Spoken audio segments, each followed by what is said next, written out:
한 사람씩 내 집을 안연은 없고, 오늘 이 맥주 감사절 하나님의 은혜와 축복이 여러분의 가정과 범사에 함께 하시기를 축원합니다. 이러한 절기를 통해서 그동안 찌들었고 잃어버렸던 감사, 이것을 다시 되찾아야 되겠고 회복하는 이런 은혜가 있어지기를 축원합니다. 서양 격언에 제일 가르치기 어려운 수학 문제가 있는데, 우리가 받은 축복을 세어보는 것, 이게 제일 어렵다는 거예요. 하나님이 우리에게 얼마나 많은 축복을 주었는지 계산이 안 된다는 거예요. 계산이. 그래서 이것이 가장 어려운 수학 문제다. 우리가 감사하지 못하는 것은 감사의 조건이 없어서가 아니라 감사하는 생각이 없기 때문에 그렇습니다. 제가 행복한 우리 집이라는 잡지에 실린 글을 소개하면, 5년간 암투병을 하다가 하늘나라로 간 문학가 코렐리어스 라이언의 아내가 생전에 남편의 모습을 기록한 글입니다. 남편은 아침마다 일어나면 똑같은 기도를 소리내어 반복하였다. 하나님, 또 하루 좋은 날을 주신 것을 감사합니다라는 일상적인 기도였다. 어느 날 나는 남편에게 암이 걸려서 머지않아 죽을 사람이 하루하루가 무엇이 그토록 좋은 날이냐고 물었다. 그때 남편은 새날을 맞이하는 기쁨을 5가지로 요약해 말했다. 첫째는 사랑하는 당신을 볼 수 있기 때문이고, 감사의 조건이 사랑하는 당신을 볼 수 있기 때문이고, 두 번째는 사랑하는 가족을 또다시 볼 수 있기 때문이고, 세 번째는 더 아파서 자리에 눕기 전에 나의 마지막 작품인 가장 길었던 날을 탈구할 수 있었기 때문이고, 넷째는 병과 싸울 수 있는 의지에 힘을 주시기 때문이며, 다섯째는 주님께서 항상 내 곁에 계신 것을 알기 때문이요 라고 말했답니다. 뭐 굉장한 것 가지고 감사한 게 아니에요. 암병 걸려가지고 5년밖에 살지 못하는 시한부 인생, 그러나 그 안에 예수가 있고 그 안에 믿음이 있고, 그러다 보니까 그는 그렇게 어려운 삶 속에서도 하나님 앞에 매일같이 감사했다는 거예요. 여러분이 기대하는 억만금을 얻어서 감사했을까요? 여러분이 소망하는 출세와 영광 때문에 감사했을까요? 바로 이 코넬리어스 라이언은 이런 세상적인 조건과 인간적인 상황을 가지고 감사한 게 아니고, 일상 속에서 지극히 평범한 삶, 그냥 하루를 새롭게 맞이하며 눈을 뜨게 된 거, 몸이 온전하여 기가 동작한 거, 그리고 사랑하는 아내를 볼 수 있고 가족을 다시 만날 수 있다는 거, 자기가 쓰던 작품을 탈구할 수 있도록 하나님이 기다려줬다는 거, 그리고 언제나 주님이 나와 함께 계시다는 거. 만약에 여러분 마음속에 주님이 함께 계심을 믿기만 한다면, 언제나 주님이 우리 곁에 계심을 믿기만 한다면, 우리는 얼마든지 감사하며 살 수 있는 줄 믿습니다. 여러분, 그래서 사도 바울은 자기 서신에서 주 안에서라고 하는 단어를 132번을 말합니다. 그러니까 주 안에서, 주 안에서. 그리고 그의 서신서에서 기뻐하라는 얘기를 16번을 해요. 기뻐하라, 기뻐하라. 빌립보서 4장 4절에 보면 주 안에서 항상 기뻐해라. 그러니까 주 안에라고 하는 고백, 주 안에라는 단어를 132번을 표현할 정도로 늘 주님과 동행하는 삶, 주님 속에 거하는 삶, 주님이 그 마음속에 내지 않은 삶. 오늘 여러분의 마음속에 주님이 거하시면, 여러분의 삶의 현장에 주님이 함께 하심을 믿는다면, 우리는 어떤 상황에서도 감사할 수 있을 줄 믿습니다. 바로 이런 마음이 있을 때 이 자리가 복된 자리가 되고 여기 나와 앉아 있는 게 행복하게 되고 기쁨이 되고 즐거움이 될 거예요. 오늘 얼마나 덥습니까? 더운데 오시는 모습 보니까 우리가 1층 엘리베이터 그 로비에도 에어컨이 있는 줄 아는데 아마 에어컨이 그거하고 내 대기실하고 연계된 게 지금 고장났는지 그래서 지금 스톱했어요. 여기도.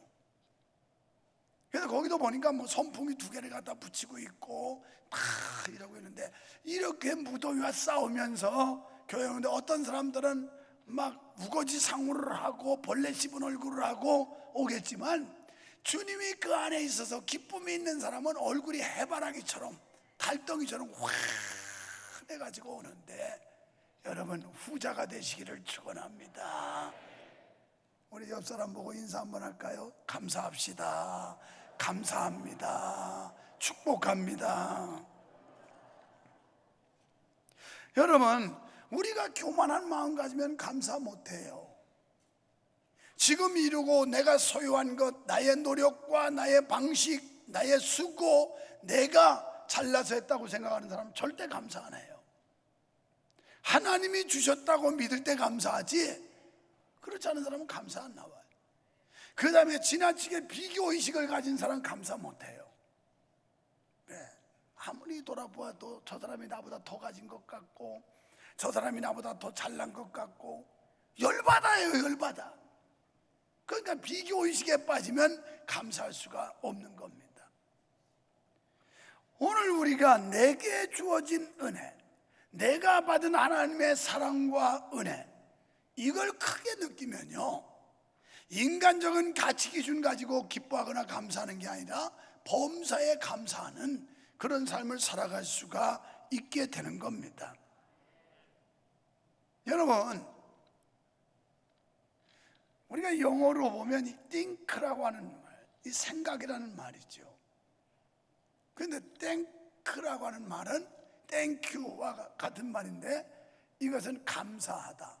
그런데 생각하다와 감사하다는 어원이 같다는 거예요. 생각해야 감사할 수 있다는 거예요. 하나님이 베풀어 주신 지난 그 전반기 6개월 동안 하나님이 주신 그 은혜와 사랑, 내게 구원의 은총을 주시고 하나님의 자녀 되게 하시고 하늘의 백성으로 하나님의 소망을 가지고 살게 한 이 은혜를 생각하면 감사가 되지만 그 생각에서 멀어지면 우리는 감사라는 건 찾아볼 수가 없어요. 그래서 이 감사는 2가지의 기쁨이 있어요. 받을 때 기쁨이 있고 회상할 때 기쁨이 있는 거예요. 저 같은 사람은 대체로 많이 받고 사는 사람이에요. 미안하지만 선물을 많이 받고, 그런데 선물 받을 때 뭐 선물이 크든 작든 선물 받으면 기분 다 좋잖아요. 기분 나빠요? 선물? 작은 선물도 받으면 기분 좋아요. 그 선물을 소장하고 소유하고 있으면서 다시 그 선물을 이렇게 확인할 때 또 기분 좋아요. 그러니까 하나님께서 베풀어 주신 구원의 은총과 하나님이 우리의 삶을 축복하신 이 모든 것들을 생각해 보면 그러면 감사거리가 된다는 거예요. 그러니까 감사할 생각을 잊어버리니까 우리가 감사할 수가 없는 거예요. 그래서 어원이 이 생각과 감사라고 하는 영어 단어가 어원이 같다는 겁니다. 오늘 여러분 깊이 하나님의 은혜를 생각하고 하나님의 은총을 기억하고 하나님께서 6개월 동안 아니면 지금까지 내 인생 살아오는 동안 도와주신 그 하나님의 은혜를 생각하며 감사를 회복하는 이런 시간이 되시기를 주님의 이름으로 축원합니다. 요즘 같은 시대에 감사할 일이 전혀 없어 보이잖아요. 그러나 우리가 하나님의 은혜 생각하면 한량 없다는 걸 생각하게 돼요. 이 하나님의 사랑도 한량이 없어요. 얼마나 크고 넓은지. 그래서 에베소서 3장 17절로 19절에서 믿음으로 말미암아 그리스도께서 너희의 마음에 계시게 하옵시고, 우리 마음에 그리스도가 계시고 너희가 넘치는 그리스도의 사랑을 알고 하나님의 사랑을 알아야 돼요. 이 엄청난 하나님의 은혜, 축복, 이걸 알아야 됩니다. 그 넓이와 길이와 높이가 어떠함을 깨달아 비로소 이걸 우리가 깨달을 때 하나님 앞에 기뻐하며 감사할 수가 있게 된다는 거예요. 그러니까 하나님의 사랑은 측량할 수 없는 사랑임을 믿습니다. 그 하나님의 능력 또한 무한하신 줄로 믿습니다. 우리의 상상을 초월하는, 우리의 생각을 뛰어넘는, 우리의 경험 세계로 이해할 수 없는 이 엄청난 일을 행하시는 분, 가령 홍해를 가르신 일, 광야에서 이스라엘 백성들에게 만나라고 하는 이 특별 양식을 먹이시던 일, 그뿐인가요? 요단강을 바짝 말리시던 일, 그리고 난공불락의 여리고성을 무너뜨리던 역사, 병든 자를 고치시고 죽은 지 사흘 만에 부활하시는 그 그리스도의 다시 사심, 이 어느 것 하나도 신비롭지 않을 수가 없고 우리의 생각으로는 이해할 수 없는, 그리고 우리의 상식으로는 알 수 없는 이 어마어마한 한량없는 역사, 하나님의 기적과 능력, 이걸 우리가 믿어야 할 줄로 압니다. 오늘 우리는 주님이 사르밧 과부와 그의 아들, 그리고 하나님의 종 엘리야를 통해 역사하시던 사건을 우리가 살펴보면서 은혜를 나누려고 해요. 이때는 상황이 얼마나 힘든 상황이에요. 3년 6개월 동안 기근이었어요. 그래서 양식이 없었어요. 물이 없었어요. 이런 때 하나님께서는 사르밧 과부라고 하는 이 여인을 먹여 살리는 이 기적 같은 역사, 이게 본문에 증거되고 있는데 16절에서 여호와께서 엘리야로 하신 말씀같이 통에 가루가 다하지 아니하고 병의 기름이 없어지지 아니했다.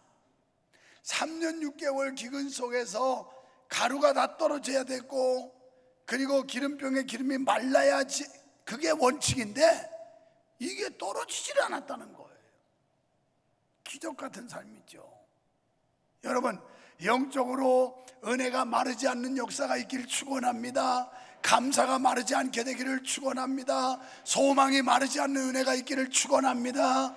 영적으로 하나님이 개입하시니까 그렇게 되더라는 거예요. 성경은 하나같이 기적을 다룬 말씀인데 어느 것 하나 기적이 아닌 말씀이 없어요. 여기서 우리는 첫째는 하나님의 주권적 행사에 대해서 말씀을 살펴볼 수 있어요. 자, 이 하나님의 종 엘리야가 처음에는 어디서 생계를 유지했냐면 그릿 시내가예요. 그릿 시내가에서 1절부터 쭉 읽어보시면 하나님께서 까마귀를 명하사 까마귀가 떡과 고기를 날라주었다, 이렇게 나와요.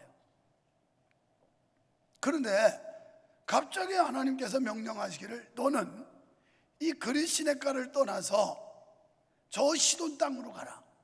거기 가서 사르밧 과부를 만나게 될 것이다, 이렇게 해서 명령하세요. 여러분, 이 말씀 깊이 한번 생각해 보세요. 왜 하나님께서 엘리야를 그릿 시내가에서 시돈 땅으로 보냈을까? 하나님 종 엘리야가 굶어 죽을까 봐요? 아니, 이미 까마귀를 통해서 먹이고 계신 상황이에요. 굶어 죽지 않도록 떡과 고기를 날라다 주었어요. 그런데 갑작스럽게 자리를 옮겨서 너는 시돈 땅으로 가서 사르밧 과부를 만나라, 이렇게 말씀하는 거예요. 이 하나님의 주권적 역사라는 거예요. 여러분, 지금 우리가 경제 환경이 나빠요. 이건 우리 대한민국뿐이 아닙니다. 세계적인 추세예요. 세계적으로 모든 나라가 지금 불경기에다가 그것뿐이 아니라 인플레이션, 이 고물가, 이것 때문에 사람들이 아우성쳐요. 이건 단순히 우리 대한민국만 그런 게 아닙니다.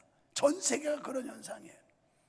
제가 지난주에 미국 가보니까 미국도 휘발유 값이 얼마나 올랐는지 몰라요.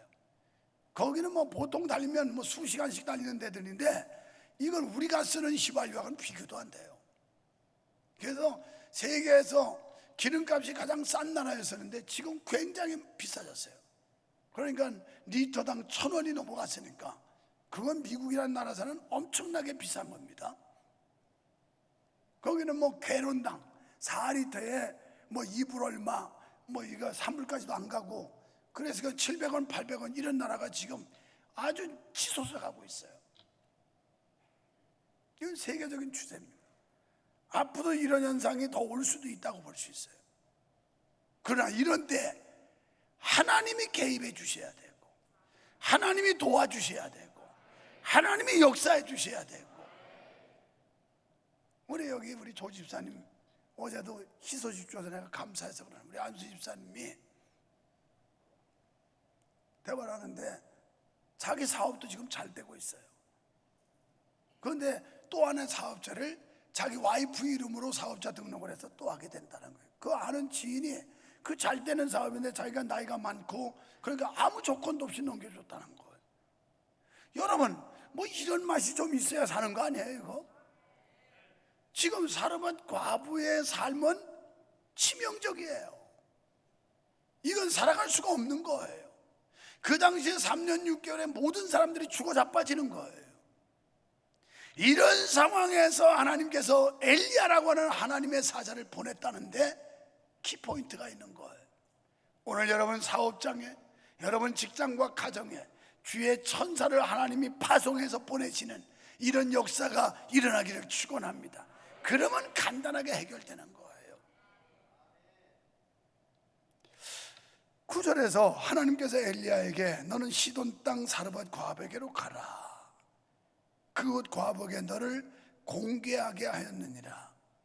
이렇게 하시면 하나님의 종 엘리야를 위함도 있었겠지만 그보다는 과부를 위함이에요.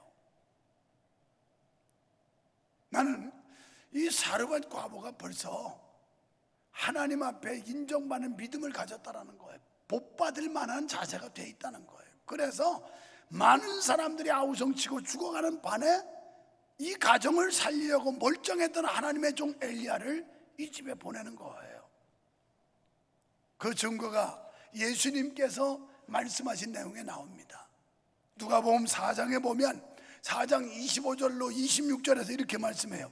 엘리야 시대 3년 6개월 동안 비가 내리지 아니하며 흉년이 들었을 때 이스라엘에 많은 과부가 있었으나, 많은 과부가 있었다는 거예요. 이 사르밧 과부 혼자가 아니에요.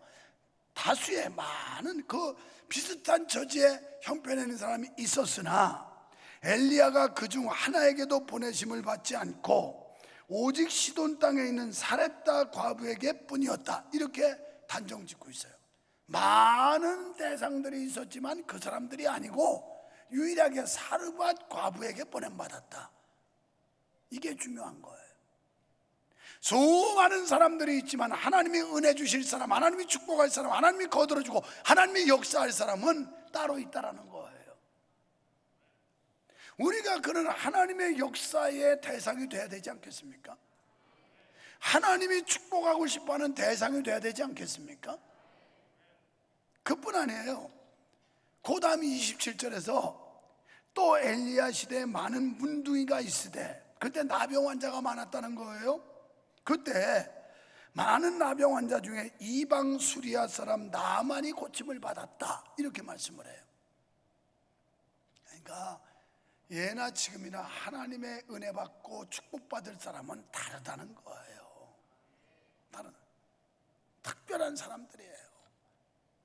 많은 나병 환자 가운데 나만이 고침을 받았고, 어려운 많은 형편의 과부들이 있었는데 사르밧 과부가 축복을 받았고, 이 시대에 우리는 영적으로 수많은 사람들이 있지만 사람이 없어서가 아니라 하나님께서 수많은 사람 가운데 바로 우리를 지명하여 택하여 불러주셨다는 거, 이게 놀라운 하나님의 은혜인 줄 믿습니다. 누구나 가는 천국이 아니에요. 무조건 아무나 다 들어오는 게 아니에요. 하나님께서 구원하시기로 작정된 사람들만 믿는다고 사도행전에서 말씀했는데, 구원하시기로 작정된, 우리가 그 작정 속에 포함되었다는 거, 이게 영광인 거예요. 사실은 여러분이 구원의 확신이 있고 천국에 대한 소망이 있다면 그거 하나만 가지고도 감사할 수 있어야 돼요.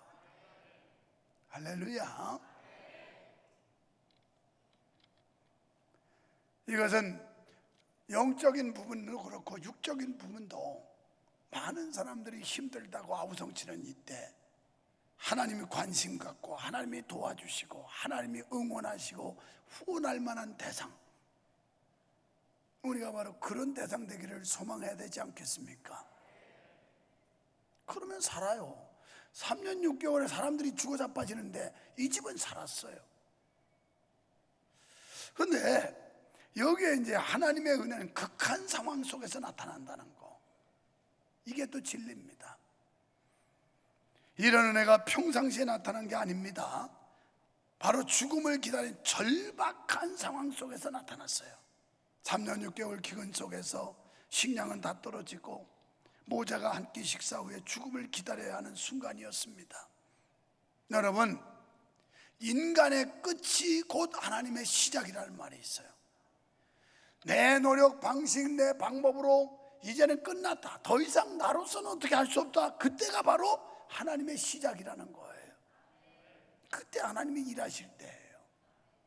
지금 여러분, 모든 인생이 끝났다고 생각하는 이 순간, 이런 위기와 절체절명의 어려운 시기에 여러분이 계십니까? 지금이 바로 하나님이 일하실 때라는 거 믿으시기 바랍니다. 하나님이 개입할 때예요. 하나님께서 관심 갖고 관여하시면 해결되는 거예요, 이때. 그래서 이 사르밧 과부는 한 끼분의 식량을 가지고 모자가 먹고 죽을 날을 기다리려고 그런 거예요.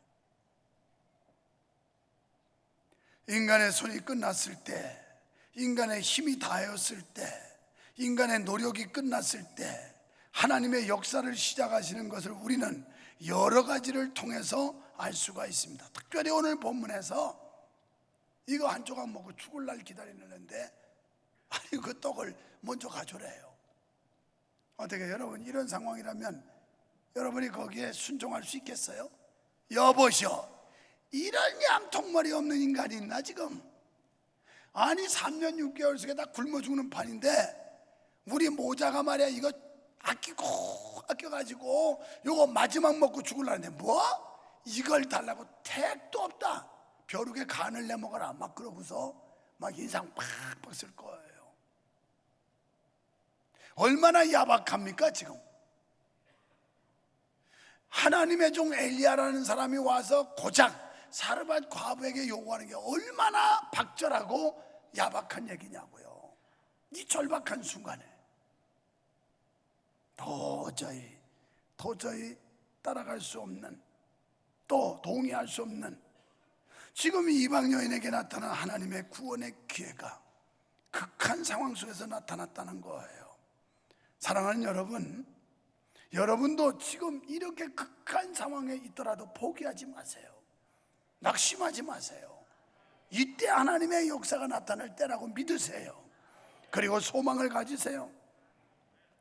그래서 13절에 보니까 나무를 주워다가 떡을 만들 때 먼저 나에게 가져와라. 죽을 지경인데 먼저 엘리야를 대접하라는 겁니다. 우리도 믿음 생활하다 보면 이렇게 야박하게 생각될 때가 있을 거예요. 여러분, 우리가 우리 교회에서 믿음 생활하면서 그럴 때 있죠. 하나님 너무 야박해요. 또 우리 목사님 너무 야박해요. 왜? 이 더위에 무슨 서울시청 앞에 데모하러 간다고 너무 야박하다고 막 이럴지도 몰라요. 그런데 가야 해요. 여러분, 동성애가 성경적으로 잘못됐다는 거 인정하시면 아멘 합시다. 동성애자들 많구나, 이거 아멘 안 하는 거 보니까. 동성애가 성경적으로 하나님의 창조 섭리에 잘못됐다는 거 믿으시면 아멘 합니다. 그럼 다 가는 거예요. 다 가는 거예요. 지금 무슨 인원 봐가는 거 사람 뽑아가려고 하는 게 아니라 관광버스를 몇 대를 대절해서 예약을 해야 되는지 그거 맞추려고 하는 거예요. 다 가야 되는 건데 덮어놓고 우리가 버스가 한 30대 되면 오는 대로 태우고 가면 되지만 우리 차로 다 못 태우고 가니까 관광버스를 지난번처럼 돈 주고 대절해야 되는데 그러려니까 인원 봐가는 건데 나 못 가요, 못 가거든요. 그런 사람이 있거들랑 그 집은 꼭 거기다가 저 카톡 문자로 삼가 조의를 표합니다 이렇게 써서 문자 보내요. 조의금은 절대 보내지 말고. 왜? 자기 부모가 죽었으니까 핑계 삼았을 거 아니겠어요? 아니면 자기가 믿는 하나님이 죽었던지. 사실 야박하게 느껴지죠. 이 더위에, 이 삼복더위에 아스팔트 광장에서. 그러나 우리보다 더 앞장서서 진리를 사수하려고 목숨 걸었던 성도들이 얼마나 많은지 몰라요. 이번 주에도 우리 교회 빌려달라고 해서 총회하는 그분들, 아파트에서 겨울에 아파트를 녹이고 여름에는 아파트를 얼리고 이러면서 시위했던 분들이 여기 와서 총회한다고 모이는 거예요. 우리는요 발뒤꿈치도 못 쫓아가요. 발뒤꿈치도. 지금 뭐 이 나라가 얼마나 심각한지 알아요? 미국 대사가 동성애자가 온 거예요. 미국 대사가. 알긴 알아. 그래서 미국 대사관에다가 동성애 깃발 그거 걸고 있어요. 그 앞에 가서 맨날 시위해야 돼. 1인 시위도 하고 10명 시위도 하고. 동성애자 미국 대사 돌아가라 돌아가라. 김정은이 좋아하는 무슨 미군 철수가 아니고 동성애자 돌아가라고 외쳐야 돼요. 여기는 안 해. 여기만 하고 동성애자 돌아가라고 외쳐야 돼요. 여러분 거룩을 지켜야 되는 거예요. 진리를 사수해야 되는 거예요. 교회가 거룩을 상실하고 성도가 거룩을 상실하면 끝난 거예요. 그런데 가자고 목사가 목소리 외치니까 야속하다는 거지. 야박하다는 거지. 목사님 인정사정도는 나 인정 많거든요.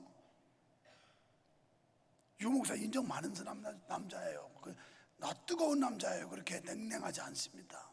그러나 진리를 지키고 하나님의 거룩을 사수하는 일에는 이건 양보도 타협도 있을 수가 없는 거예요. 믿습니까? 신앙은 박절하게 느껴질 때 있어요. 지금 여기 이 상황 보세요.